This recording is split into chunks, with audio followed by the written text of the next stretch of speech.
ہم نے وہ اس طرح کے بیج بوئے ہیں انانیت کے کہ ڈھیر ساری تکلیف لوگوں کو ہماری وجہ سے ہوتی ہے. بہت سارے لوگ آزمائش کا شکار ہوتے ہیں. بعض لوگ آ جائیں، لوگ ڈھب سے کھانا نہیں کھا پاتے، لیکن وہ خاص رحمت اور وہ خاص نرمی جو نبی کریم نے ہمیں عطا فرمائی ہے، یار یہ کتنا. میں آپ کو ذاتی بات بتاتا ہوں، اپنے مخالف کو، گالی دینے والے کو، زندگی کے کسی کونے میں برا کہنے والے کو معاف کرنا بڑا مشکل کام ہے. کسی شخص نے 30 سال پہلے بھی کبھی آپ کو کوئی سخت لفظ کہا ہو تو وہ بندہ سامنے آئے تو بات یاد آ جاتی ہے، یار اس نے یہ کہا تھا. باتیں کھٹکتی ہیں. کسی مقام پر کھڑے ہو کر کسی جگہ پر کسی بندے نے آپ کو تکلیف دی ہو، بندہ اس جگہ پہ آئے تو وہ چیز کھٹکتی ہے. لیکن یہ اعزاز صرف رحمت للعالمین محبوب کا ہے کہ حضور کے سامنے جب وہ لوگ پیش ہوئے، حضرت وحشی جیسے کہ جنہوں نے پورا وجود کاٹ دیا تھا حضرت امیر حمزہ کا، اور کان ناک آنکھیں نکال دی تھی، انہوں نے آ کے عرض کی حضور ہمارے جیسے گناہ گار بھی آئیں تو معافی ہو جاتی ہے. فرمایا ہو جاتی ہے تو پڑھ کلمہ، ہم فوراً ہی معاف کر دیں گے. اور جو فتح مکہ کے موقع پر نبی پاک علیہ الصلوۃ والسلام نے فرمایا ہے نا، فتح مکہ کے موقع پر، وہ تو بات ہی بڑی انوکھی. انہوں نے کہا تھا آپ ہم سے کیا سلوک کرنے والے ہیں؟ تو فرمایا سلوک کیا کرنا ہے؟ جو پیچھے ہو چکا ہے نا اس کا ذکر بھی نہیں کرنا، کتاب کے پچھلے صفحے پلٹنا ہی نہیں، یاد ماضی یہ عنوان چھیڑنا ہی نہیں. جو ہو گیا سو ہو گیا. یہ خاص رحمت کاملہ اللہ تعالیٰ نے اگر عطا فرمائی ہے تو میرے اور آپ کے پیارے رسول ہی کو عطا فرمائی ہے. یہ خاص جذبات اور یہ خاص کیفیات حضور نا، دیکھو ماں باپ جو ہوتے ہیں نا اولاد کے حق میں بڑے شفیق ہوتے ہیں. میں بڑی ذمہ داری سے بات کرنے لگا ہوں. ماں باپ کے ساتھ اگر کوئی سب سے بڑھ کے زیادتی کرتا ہے تو کرتی بھی اولاد ہی ہے. بڑا کچھ کر جاتے ہیں بچے، بعض ایسی باتیں بھی کر جاتے ہیں کہ جو اسے نہیں کرنی چاہیے. لیکن کہو نا والی صاحب سے کنارہ کر دیں بچے سے، جس کے 9 بیٹے بھی ہیں اسے بھی کہو نا کہ تو کر ذرا کنارہ کر کے دکھا. نہیں کر سکتا. وہ شفقت پدری جو رب نے اس کے سینے میں رکھ دیا وہ کیسے نکالے گا؟ 20 دفعہ غصہ آیا تو اس نے پلان کیا کہ آج کے بعد نہیں، ختم. اب میں نے بتانا ہے اس کو کہ کس طرح کوئی کسی کے ساتھ زیادتی کرتا ہے، لیکن 1 گھنٹہ بھی نہیں تیرا گزرا، کیونکہ شفقت پدری ہے. خدا را یہ میرا اور آپ کا سب کا معاملہ، اس کو سمجھیے گا. شفقت پدری اگر مرشد ہو نا، کبھی مرشد کریم، تو پرخشیں اڑا دینے والوں کو بھی سینے سے لگانے کا حوصلہ رکھتا ہے، چونکہ وہ شیخ جو ہے اس کا دل جو بڑا ہے. کئی دفعہ سارا سینہ چھلنی ہوتا ہے پر اس سینے چھلنی کرنے والوں کو بھی سینے سے لگانا پڑتا، اس لیے کہ دل دریا سمندروں ڈونگے کون دلاں دیاں جانے، تے 14 طبق دلے دے اندر تے تمبو وانگوں تانے. مشکل کام ہے استاد صاحب. وہ مطلب ہم نے یہ دیکھا ہے کہ بچے کو اٹھانے کے لیے والد آ گئے کہ نہیں جی نہیں ہم نے نہیں پڑھانا، تو استاد صاحب کہنے نے او میں بڑی محنت کی تھی جی ہم تے چل گیا ہے 6 مہینے ویکھو تے صحیح، میں نے بڑی مشقت کی ہے، یہ راہ میں نہ اسے لے جاؤ. میں نے تو کئی ناشتے نہیں کیے کہ کلاس میں پہنچنا تھا، کئی دفعہ میں نے کھانا چھوڑ دیا کہ مجھے دیر ہو گئی تھی. نہ لے کے نہ جاؤ، میری مشقت ہے. یہ میں آپ کو وہ والی مثالیں دے رہا ہوں جو صرف میرے اور آپ کے عقل کے قریب ہیں. جب تیری 20 غلطیوں سمیت تیرا والد، تیری ماں، تیرے مرشد، تیرے استاد، تیرے بزرگ، تیرا بڑا بھائی تجھے قبول کر لیتے ہیں نا، تو بس سمجھ لے یہ جتنا بھی پیار کرتے ہیں یہ سارا ایک قطرہ ہے، اور محبوب جو محبت کرتے ہیں اس میں سارے دریا سما جایا کرتے ہیں. رسول پاک جو پیار کرتے ہیں نا، نبی کریم جو محبت کرتے ہیں، حضور، اور حضور کو سب سے زیادہ غم کیا رہتا تھا؟ روزی روٹی کا نہیں، اس کا بھی بندوبست کیا، تعلیم و تعلم کا بھی بندوبست کیا. حضور کا سب سے بڑا احساس یہ تھا کہ میری امت دوزخ سے بچ جائے، جنت میں جائے، گمراہ عقائد سے باہر آئے، راہ حق انہیں نصیب ہو. اس کے لیے نبی پاک جدوجہد کرتے. حضور کو روڑے مارنے والے، پتھر مارنے والے، کانٹے بچھانے والے، گردن پہ اوجڑیاں رکھنے والے رات کو سکون سے سو جاتے، اور نبی پاک انہی لوگوں کے لیے رات کو ہاتھ اٹھا کے ہدایت کی دعائیں کرتے رہتے. وہ روڑے مار کے سو گئے جا کے، اور جس نے روڑے مارے ہیں وہ نبیوں میں رحمت لقب پانے والا، مرادیں غریبوں کی بر لانے والا. اور کسی نے کہا تھا لے کے پہلو میں غم امت نادار آئے، لے کے پہلو میں غم امت نادار آئے. وہ دیکھو امتی امتی کہتے ہوئے سرکار آئے. وہ دیکھو نا، امتی امتی کہتے ہوئے لے کے پہلو میں غم امت نادار آئے. حضور کے پہلو میں غم ہے امت. یا اللہ مہربانی فرما، یا اللہ مہربانی فرما. اور صبح قیامت بھی ہم سب لوگ نا لائق لوگوں سے اپنا تعلق بناتے ہیں. میں نے دیکھا ہے کہ ساری زندگی کا رشتہ ہے. وہ کسی نے کہا تھا کہ کوئی بندہ مجھے ایسا چاہیے کہ میں اس سے جھوٹ بھی بولوں تو وہ مجھ سے سچ بولے. کچھ لوگ ایسے چاہیے ہوتے ہیں نا زندگی میں کہ وہ توأن و کرہن ساتھ ہی رہے، لیکن یہ ہوتا نہیں، مشکل کام ہے. لوگ کہتے ہیں اگر لائق ہے تو میرا ہے، نالائق ہے تو پھر میرا. بنتے نہیں. یقین کریں آپ سے زندگی میں کوئی خطا ہو گئی، کوئی آپ کا بننے کو تیار نہیں ہوتا، کہتا میرا نہیں تعلق بھائی، میں اس کے لین دین کا بالکل ذمہ دار نہیں، میرا اس کا کوئی رشتہ نہیں، تو جان یہ جان. کاٹ دیا. اور اگر گناہ ہو گیا، غلطی ہو گئی، انسان سے ہو جاتی ہے.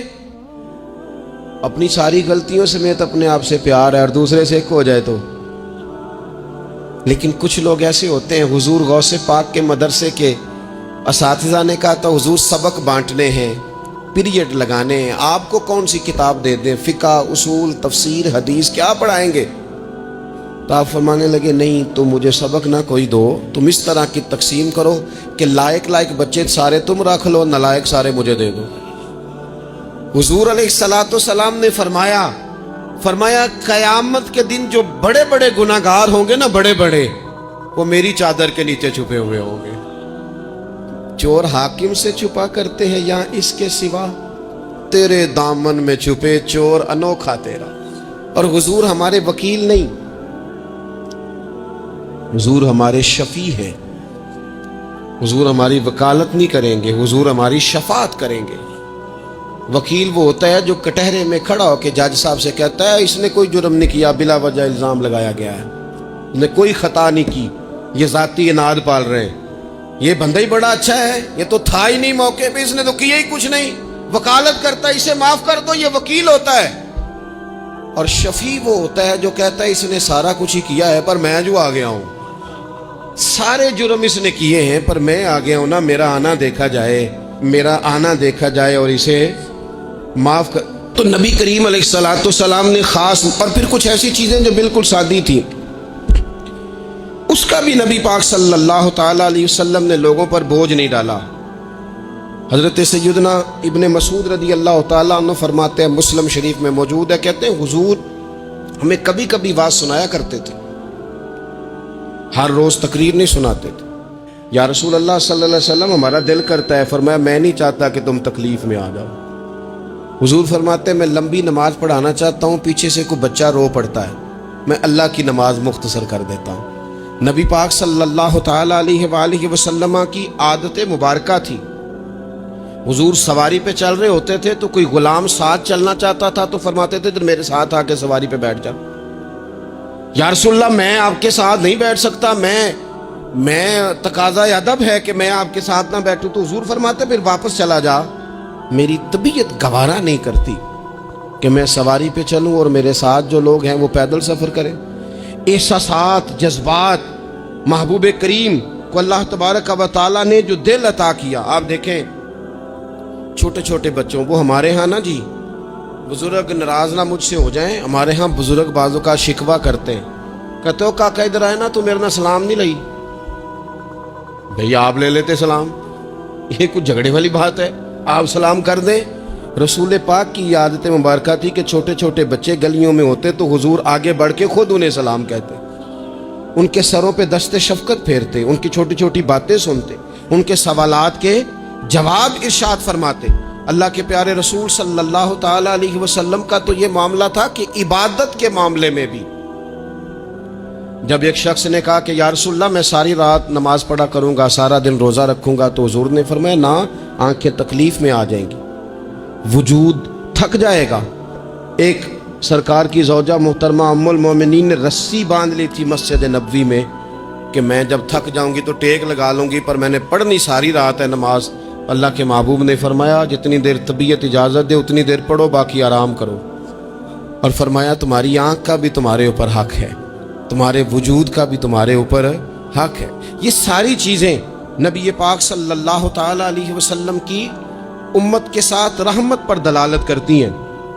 اسی طور پر آپ دیکھیں کہ نبی کریم علیہ السلام نے 2-3 دن تراویح پڑھی، پھر صحابہ جمع ہو گئے، زیادہ لوگ آ گئے تو سرکار اندر سے باہر ہی نہیں آئے، حجرے میں رہے۔ فجر کے وقت آئے تو فرمایا مجھے پتا تھا تم سارے انتظار میں ہو اور تم نے دیر تک میرا انتظار کیا، میں جان بوجھ کے نہیں آیا۔ کیوں نہیں آئے یا رسول اللہ صلی اللہ تعالی علیہ وسلم؟ تو حضور فرمانے لگے اس لیے نہیں آیا کہ اگر میں آ جاتا اور کچھ دن مستقل یہ نماز پڑھتا تو میرے دل میں خیال آیا کہیں رب کریم اسے فرض نہ کر دے، تمہیں مشقت ہوگی، تمہیں تکلیف ہوگی، لہٰذا میں حضور دل چاہ رہا ہے نفل عبادت کو، اس لیے نہیں کر رہے کہ امت پر کہیں ضروری ہو جائے۔ حضرت سیدنا عباس فرماتے ہیں کہ ایک انصاری صحابی رات کو مسجد نبوی شریف میں داخل ہوئے، ان دنوں جن دنوں وہ بدر کے قیدیوں کو لایا گیا تھا، ان قیدیوں کو رسیاں صحابہ نے زور سے باندھ دی تھی، تو کہتے ہیں کہ میں نے دیکھا نبی کریم علیہ السلام بڑی بے چینی کے عالم میں کبھی ادھر جاتے کبھی ادھر آتے۔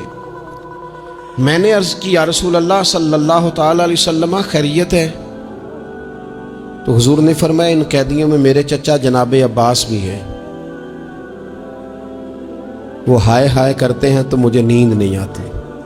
چلو زیادہ نہیں تو تھوڑا احساس کبھی چچا کا بھی پیدا کرنا چاہیے۔ ویسے چچا چاند نہیں ہوتا، چندہ ہمیشہ ماموں نہیں ہونا ہے۔ چچا جتنا مرضی بھی خوبصورت ہو بیچارہ چاند ہو سکتا نہیں، چندہ ماموں نہیں ہونا ہے، پکی بات۔ تو کبھی چچا کا بھی احساس کرنا چاہیے۔ نبی کریم علیہ السلام نے فرمایا چچا ہائے ہائے کرتے ہیں تو مجھے نیند نہیں آتی۔ وہ انصاری صحابی فرماتے ہیں کہ میں دوڑا گیا اور میں نے جا کے معلومات کی کہ حضرت عباس رضی اللہ تعالیٰ عنہ کو کہاں باندھا گیا ہے۔ فرماتے میں جا کے حضرت عباس کی رسیاں ڈھیلی کر کے آیا تو وہ سکون میں آ گئے۔ تو آ کے حضور علیہ السلام کو میں نے دیکھا تو سرکار بھی زمین پر بیٹھ گئے، لیکن ابھی چہرے پر بے چینی باقی تھی۔ میں نے عرض کی حضور میں رسیاں ڈھیلی کر رہا ہوں جناب عباس کی، آپ آرام سے سو جائیں۔ یہاں تک نہیں یہ رحمت رکتی، یہ رحمت کسی مقام پر محدود نہیں ہوتی۔ میرے کریم کا کرم ہمیشہ برستا ہے تو بغیر رنگ و نسل ہر جگہ برستا ہے۔ حضور علیہ الصلوۃ والسلام نے فرمایا صرف عباس نہیں، جا سارے قیدیوں کی رسیاں ڈھیلی کر کے آ، سب کو یہ کون لوگ ہیں؟ یہ بدر میں پھول لے کے آئے تھے، یہ گجرے لے کے آئے تھے پھولوں کے، خوشبو کا تحفہ دینے آئے تھے، یہ تو تلواریں لے کے آئے تھے۔ لیکن یہ اعزاز ہے میرے نبی پاک کا کہ اللہ نے حضور کو رحمت للعالمین بنایا ہے۔ دلوں کے اندر اتنی گنجائش رسول پاک نے پیدا کی، فرمایا سب کی رسیاں ڈھیلی کرو تاکہ میں آرام سے سو جاؤں۔ طبیعتوں کی سختی، مزاجوں کا تلخ پن، اپنی ذات کے خول میں بند ہو کے زندگی گزار دینے والے لوگ، اپنے آپ سے شروع ہو کر اپنے آپ پر ختم ہو جانے والا مزاج، جو میں سوچ رہا ہوں، جو میں دیکھ رہا ہوں، جو میری طبیعت فیصلہ کر رہی ہے، جس اینک سے میں معاشرے کو پڑھ رہا ہوں سارے معاشرے کو اسی طور پہ میں لے کے چلوں گا، یہ سوچیں درست نہیں۔ ہم نبی کریم علیہ السلام کے ماننے والے ہیں، ہمیں ان ساری باتوں کا خیال اور ادراک کرنا پڑے گا کہ جو ہمیں ہمارے رسول پاک نے سکھائی ہے۔ انسان پر بعض اوقات کچھ لوگ اس طرح کا بھی اس کے ساتھ رویہ اختیار کرتے ہیں کہ رد عمل کے طور پر کچھ کہنا پڑتا ہے۔ بعض لوگ سخت سست کہہ دیتے ہیں رد عمل کے طور پر، خود اس طرح کے نہیں ہوتے، لیکن تانگ آمد بجانگ آمد۔ تو ایک دفعہ جب بڑی سخت تکلیف دی کفار نے تو صحابہ نے عرض کی یا رسول اللہ ان کے لیے دعا کریں یہ تباہ ہو جائیں. تو محبوب نے خود ان لفظوں کے ساتھ جواب دیا, فرمایا اللہ نے مجھے لعنت ملامت والا نہیں بنا کے بھیجا, مجھے رحمت للعالمین بنا کے بھیجا. انہیں ہر وقت تانے دیتے رہنا, ہر وقت کھڑے رہنا. یہ دیکھیں نا میرے ملک کا ماحول کیا بنا ہوا ہے, رائے کا اختلاف ہی ہے نا, لیکن جو دھینگا مشتی روز ہوتی ہے اور جو دھما چوکڑی روز مچائی جاتی ہے, روز جو نئی سے نئی کہانی پنپتی ہے, ملک کے اندر کوئی شخص ایسا نہیں رہ گیا, کوئی ادارہ ایسا نہیں رہ گیا جس کے بارے میں ہمارے دل بالکل صاف ہو. اس لیے کہ ہم نے مزاج اس طرح کا بنا لیا ہے, ہم نے اینک اس طرح کی لگا لی ہے, لہجے اس طرح کے بنا لیے. حضور سید عالم علیہ السلام نے ایک دن فرمایا تھا مجھے کسی صحابی کے بارے میں کوئی بات نہ پہنچانا, کسی کی غلطی آ کے ڈائریکٹ مجھے نہ بتانا, میرے سامنے کچھ بھی ایسا نہ کرنا. یا رسول اللہ کیوں؟ فرمایا میں چاہتا ہوں میرے دل میں سب کے لیے گنجائش ہے تو گنجائش ہی رہے. لوگوں کو خوش گمان رہنے ہی نہیں دیا جاتا, اچھی سوچیں پیدا کرنے کے موقع ہی نہیں دیے جاتے. وہی بدگمانیاں ہیں, وہی ماحول کے اندر شدت ہے, وہی انداز ہمارا اس طرح کا ہے, اور وہی کچھ ہم کر رہے ہیں, اور سارے ہیں کہ ایک ہی لاٹھی کے ساتھ ہانکے جا رہے ہیں. خدا را چیزوں کو دیکھیں اور غور کریں کہ ہم نبی پاک صاحب الاولاق سید عالم صلی اللہ تعالی علیہ وسلم کے ماننے والے ہیں. پھر ایک اور بات, حضور کی رحمت چونکہ کامل ہے تو حضور علیہ السلام کا ایک طریقہ ہے. دنیا میں دو طرح سے لوگ اپنا آپ ثابت کرتے ہیں. ایک پورے ماحول میں لوگ اندھیرا کرنا چاہتے ہیں تاکہ میں صحیح طرح چمک جاؤں.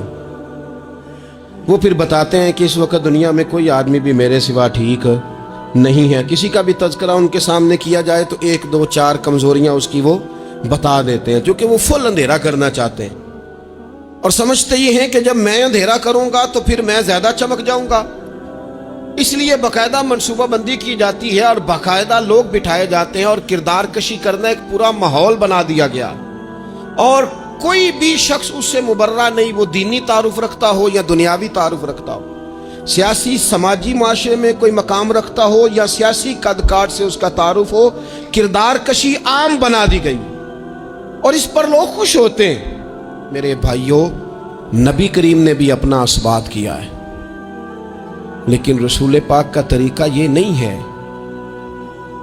کہ کسی دوسرے کی نفی کر کے ہی اپنا اثبات ہوتا ہے. قرآن تو نبی پاک پہ نازل ہوا ہے نا, حضور قرآن لے کے آئے ہیں, پر اس قرآن میں تو حضرت موسیٰ کی تعریفیں بھی ہیں, حضرت عیسیٰ کے تذکرے بھی ہیں, جناب عیسیٰ کے معجزات بھی ہیں, اس میں تو حضرت نوح کا ذکر بھی ہے, اس میں تو حضرت آدم کا ذکر بھی ہے, اس میں تو حضرت یوسف علیہ السلام کے حسن و جمال اور کمال کے تذکرے, اس میں تو جناب لقمان حکیم کی حکمت اور دانائی کی بات ہے, اس میں تو حضرت خضر کا تذکرہ ہے. اس قرآن مجید کے اندر تو اولیاء اللہ کی شان ہے, اس میں تو ماں باپ کی فضیلت ہے, اس میں تو پڑوسیوں کی بات ہے. اس قرآن مجید نے تو غریب کی بات کی, یتیم کی بات کی, بیوہ کی بات کی.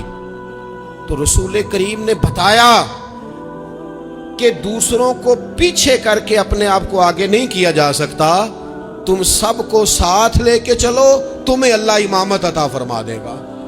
حضور نے تعارف کرایا اپنی امت کو سارے نبیوں کا, رسولوں کا, حضور نے ان کے تذکرے کیے, احادیث میں ان کے تذکرے ہوئے, حضور نے ہر ایک کی شانیں بلند کر کر کے بیان کی اور فرمایا کسی نبی کی بات میرے ساتھ ملا کر اس طرح نہ کرنا کہ ان کی کسر شان ہو جائے معاذ اللہ, میرا اور اس کا تقابل اس طرح نہ کرنا کہ وہاں کسر شان. وہ کسی نے میرے اعلیٰ حضرت کے سامنے کہا تھا نا, شان یوسف جو دبی وہ بھی اسی در پہ دبی, تو اعلیٰ حضرت کہنے لگے حضور تو کسی کو دبانے آئی نہیں, یہ تو کیا بات کر رہا ہے, تو کہہ شان یوسف جو بڑی وہ بھی اسی در سے بڑی. یہ کہہ کہ نبی پاک تو عزتیں دینے آئے, ہر ایک کی قسمت میں حضور نے عزت لکھی. کہا باپ راضی ہو گیا تو رب راضی ہو گیا. فرمایا ماں کے قدموں کے نیچے جنت, بہنوں کی بیٹیوں کی پرورش جو کر کے آئے گا میرے ساتھ جڑ کے انگلیوں کی طرح جنت میں جائے گا. فرمایا تم میں سب سے بہتر وہ جو اپنے گھر والوں کے لیے, اپنی بیوی کے لیے بہتر, میں تم سب سے زیادہ اپنے گھر والوں کے لیے بہتر. فرمایا پڑوسی سے اس نے سلوک کرنے والوں یاد رکھنا کہ اس کے تو حق اتنے زیادہ ہیں کہ ڈر ہے کہ کہیں وراثت میں شامل نہ کر دیا جائے۔ نبی پاک علیہ الصلوۃ والسلام نے فرمایا جو بی بی صرف حاملہ ہو، حاملہ، اسے رب کی بارگاہ میں اتنا ہی اجر ملتا ہے جتنا تلوار لے کے جہاد کرنے والے کو ثواب ملتا ہے، اور جب اس کے ہاں بچے کی ولادت ہوتی ہے اللہ اسے شہید جتنا درجہ دیتا ہے، اور جب وہ بچے کو دودھ پلاتی ہے تو ایک ایک گھونٹ کے بدلے رب غلام آزاد کرنے کا ثواب عطا کرتا ہے۔ یا رسول اللہ اسی کی صرف شان ہے؟ فرمایا نہیں نہیں، آدمی کے بال سفید ہو جائیں، مومن مسلمان سفید بالوں والا، اگر تم نے اس کی عزت کی تو سمجھ لینا تم نے اپنے رب کا احترام کیا ہے۔ یا رسول اللہ تاجر؟ تو فرمایا سچ بول کے تجارت کرنے والا تو قیامت میں نبیوں کے ساتھ ہوگا۔ یا رسول اللہ یہ عالم، یہ طلباء، یہ دور دراز سے آنے والے لوگ؟ تو محبوب نے فرمایا یہ تو کوئی ڈگری نہیں لیتے، پہلے دن ہی گھر سے نکلتے ہیں تو فرشتے پیروں کے نیچے پر بچھا دیتے ہیں۔ یا رسول اللہ وہ مزدور دیکھا، مزدور سڑکوں پہ بیٹھا، رول گئے لوگ اپنے مطالبات کے لیے احتجاج کرتے، وہ کسان دیکھے دنیا سو رہی ہے، ٹھنڈ میں جا کے فصلوں کو پانی دے رہے، وہ ہم نے مزدور دیکھے جن کے ہاتھوں پہ چھالے پڑ گئے، لوگوں کی انہوں نے بلڈنگیں کئی کئی منزلہ بنا دی پر اپنے چھت سے پانی ٹپکتا روک نہ سکا۔ حضور یہ جو لوگ ہیں ان کی کیا شان ہے؟ تو حد کر دی میرے کریم نے، فرمایا محنت کر کے روزی کمانے والا تو اللہ کا دوست ہے، اس کو تو اللہ نے قرب دے دیا دوستی۔